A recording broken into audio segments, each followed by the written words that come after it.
Hello and welcome to 4Sound. My name is Anton and today we're going to talk about podcasts. I've been doing commercial radio for 10 years. I've been doing some podcasts as well. And the ideas and the tips and pointers that you get here today, there's no musts or like a book of how to do commercial radio. These are just general ideas. We're going to talk about what to think about, some pointers regarding the podcast idea. We're going to talk about what gear you have to have, what you need to make sense or make a reality of your idea. We're gonna just dip the toe in sound and acoustics and also with post-production. But first things first, you have an idea of a podcast. Great. Then you need to figure out how to do it.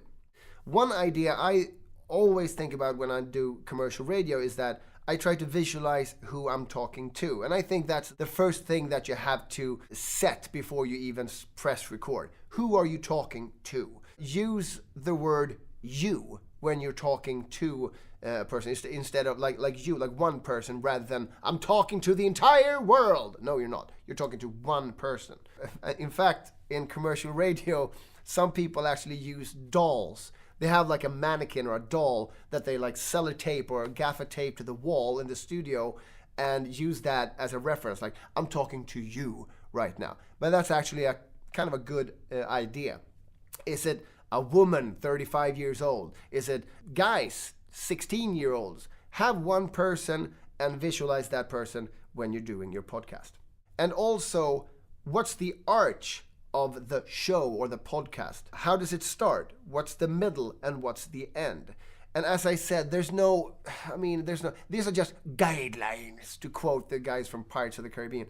You can do it however you want, but it's good to be consistent. To start it in the same way, to have the general middle the same with different variations, obviously if you have guests, and then end it in the same way. And be consistent when it comes to time as well. One guideline is no more than 45 minutes because that's a good amount of time for one podcast. There are micro podcasts out there of 10 minutes and so on. Do whatever blows your hair back, but just be consistent or try to be consistent. And consistency is also good to think about when it comes to the release of the podcast. Is it every week? Is it every day? Is it every other week? Have it the same day, the same time to be consistent. And please just trust me when I say this, it takes a lot of time to create a successful podcast. So just be patient. And also when you are physically recording your podcast, just take it easy, take it slow. You know that you could do a lot of things in post-production. So don't sweat it, just have fun. If you do something wrong, you can still correct it. Be patient, be consistent, and be bloody talented. And let's talk a little bit about gear. If you're wondering what we're recording with right now in this studio is a boom mic, which is not really good for a podcast per se, because then you just want the sound to be really good. You want a mic really close to your mouth and you don't want the room acoustic that's in here, but we'll talk about that a little bit later. Let's talk about the podcast gear that you need. If you're going to do your recording or your podcast all by your lonesome, you just need the one microphone. Then the simplest and quickest way to get started is to use a USB one. We've chosen the Apogee Mic Plus. It's an excellent mic. Really quick to get started. You just hook it up via USB cable, start your recording software. If it's Pro Tools, GarageBand or whatever, press record and you're good to go. And if you want more options and more control, or if you're interviewing someone in your podcast, I recommend an external sound card. We've chosen right here the Focusrite Scarlett 2i2. The great thing with this, or an external sound card in general, is that you have several inputs. You can have two microphones. And if you're wondering what this is, we've chosen now the Aston Stealth, which is a fantastic microphone. There's a link below to a separate video about this microphone. Check it out. It's absolutely fantastic. But the great thing also with having two separate microphones, two separate channels, is that it's so much simpler to make everything sound fantastic in post-production. And if you want to take your podcasting to a completely different level, here's the Rodecaster Pro. And I just have to say, I've been playing with this now for just 60 to 90 seconds and I absolutely love it. It has 4 separate inputs, so you can interview 3 people at the same time. You can do phone interviews. You can have a computer hooked up. If you want music from that, you can have Bluetooth, everything. And you have what we call in commercial radio hotkeys, so you can have sound effects if you want.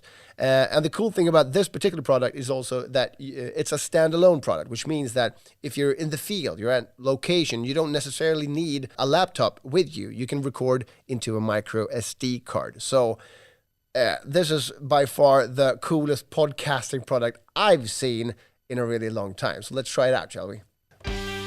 Okay, everybody. Hey, and welcome here to the 4Sound Studio. My name is Anton, and with me now I have my esteemed guest, Christian Anderson. Welcome. Thank you. Christian. Even. Oh. The thing is, we played together for like, I think it's about like 7-8 years or something, and I still don't know that your name is Christian. I think it's absolutely weird. It's kind of scary.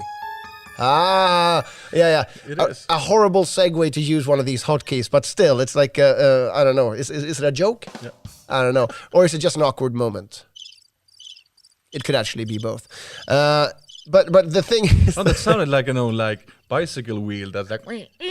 That's scary too. The thing is that I absolutely love this. I want one. Chris, you've been working with music and... recording stuff for a really long time. We're talking about podcasts, we're talking about the products that you can use and everything, but with the sound, because now when we started shooting this video, we used the Aston Starlight, a boom mic, and that creates a more room, like ambient sound, right? You get the reverb from the room. Yeah, sure.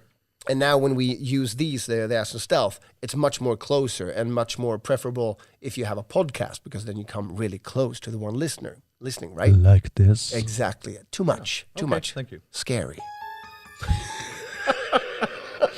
Yeah, but I think it's really important when you record something that people actually should just listen to without a picture. It's really, really...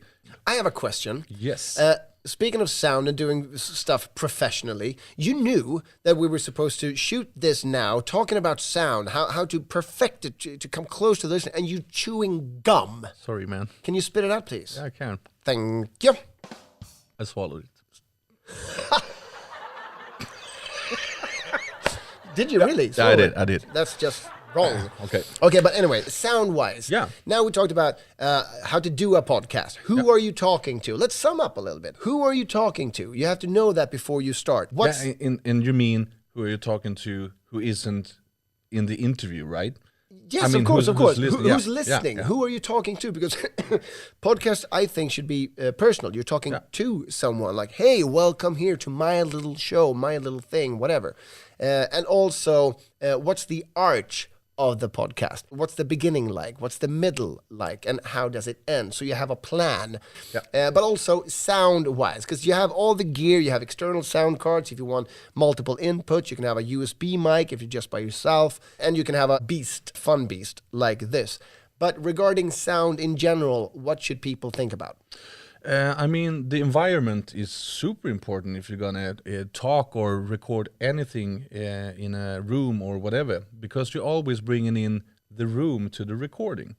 So, I mean, if I move backwards from this microphone, you should probably hear some more like ambient sounds. Yeah, and then, for instance, if this is actually a good example. I'll raise your mic like this. Sure. So I will be back here. Then you hear a lot of the room. Yeah. Yeah, and if I come closer like this... And I put the volume down? Yeah, because then my voice is closer to the microphone and to the console that you're recording into.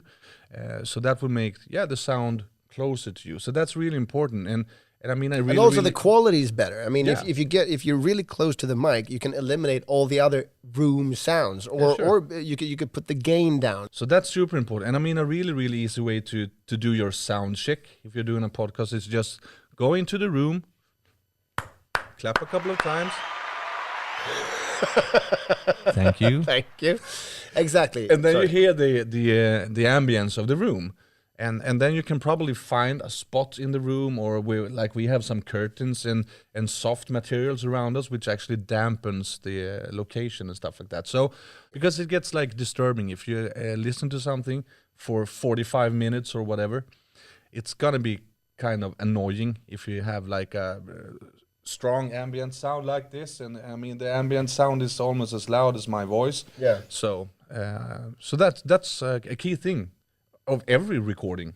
Yeah, of course. Exactly. Even if you record music or a podcast or whatever you record, the environment is going to be with you or against you in a way. Exactly. And what people should know is that sound bounces really, really easily. So even though if you have one of like a screen, that doesn't necessarily help you to create like a studio environment. There's still a lot of ways that the sound can bounce. So if you're going to do a podcast at home or something before you in front of your computer, be sure that you have something dampening behind you as well, like preferably all around you, right? I mean, I would probably say, I mean, if you are standing in the middle of a room, I would probably say that the ceiling and the floor is actually the biggest problem. Exactly. Because they're hitting everywhere. So you should probably find, a location with like some soft pillows or whatever, so you can kind of create your own. I mean, you've done it. Yeah.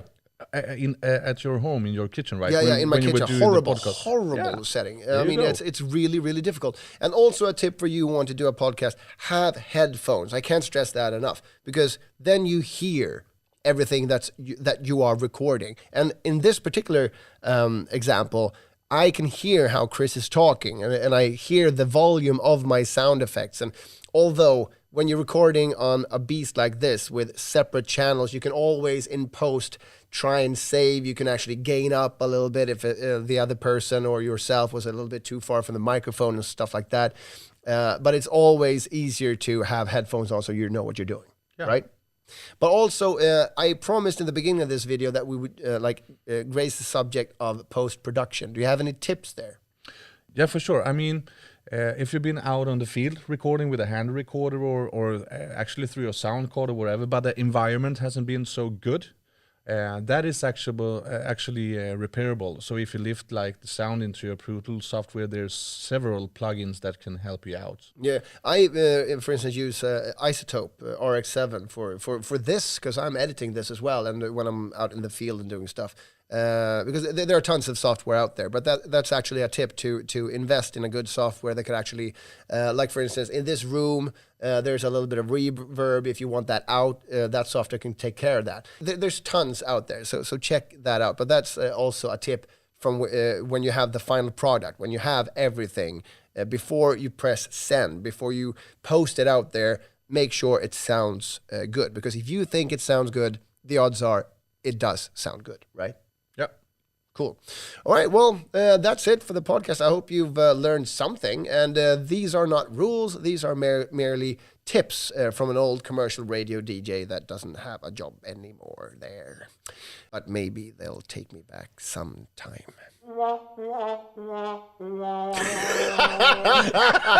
I absolutely love this machine. That's all for now. Take care. And if you want the videos, as I said, about these microphones, there's a link down below. Till next time. Bye-bye. Till next time. Vad sa jag?